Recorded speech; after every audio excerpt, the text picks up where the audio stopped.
The black poverty rate declined from 87% in 1940 to 47% in 1960, prior to the expansion of the welfare state that began in the 1960s under the Johnson administration.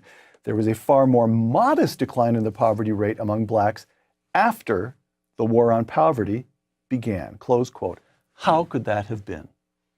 Well, it could be because the things that they thought were going to help did not help, and in many cases made things much worse.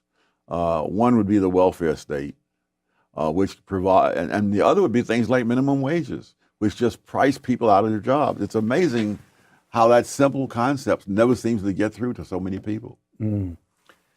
All right, crime. And in this case, you're writing not only about African Americans, but about low-income people generally. In the United States, murder rates, rates of infection with venereal diseases, and rates of teenage pregnancies were among the social pathologies whose steep declines were suddenly reversed in the 1960s. Nowhere was rampant violence and other social pathology as common among low-income people in the first half of the 20th century, when they were more deprived, as in the second half, when the welfare state had made them better off in material terms, close quote. Again, it's not the intention of anybody enacting the welfare state to cause increases in violence, but it happened. Yes. What was the disconnect between intentions and what emerged? Oh, heavens, they misdiagnosed the causes of things, and therefore they misdiagnosed the effect to expect. For example, in the case of venereal diseases, sex education was introduced on a mass basis in the 1960s. And when the arguments for doing it were, one, to reduce the level of venereal diseases and of teenage unwanted pregnancies. And both those things had been going down on their own.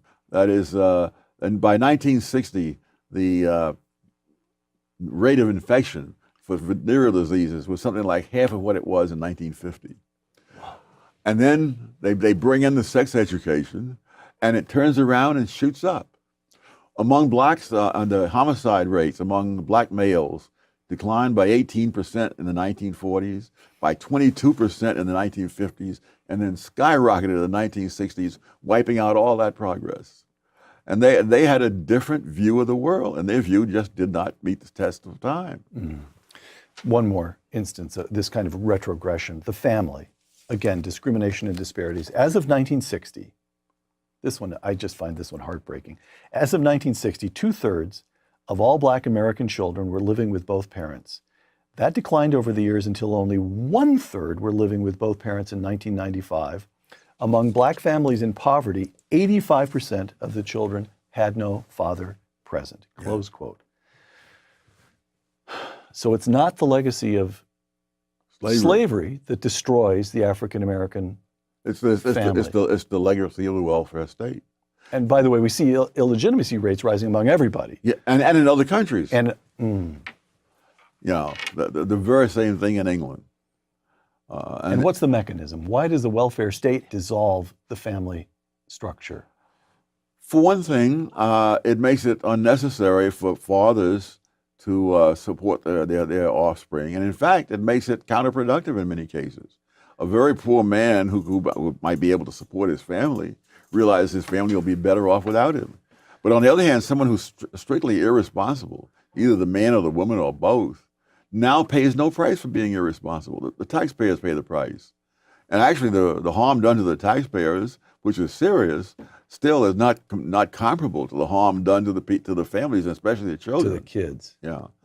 Moynihan was excoriated for pointing this out. 1965, the Moynihan Report. That's right, yes. The Moynihan Report. People that took this as a way of putting down blacks. What they don't understand was that, one, Moynihan was a scholar who knew that his own group, the Irish Americans, had that very same problem at the beginning of the 20th century.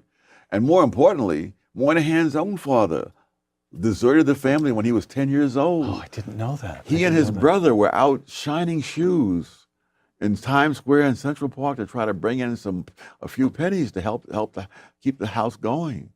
And so where they'd been living in this wonderful suburban area, suddenly they were in a very rough neighborhood, and they were shining shoes in Times Square to try to make ends meet. And so he understood that this was one heck of a problem that people should be warned about, and he was simply excoriated.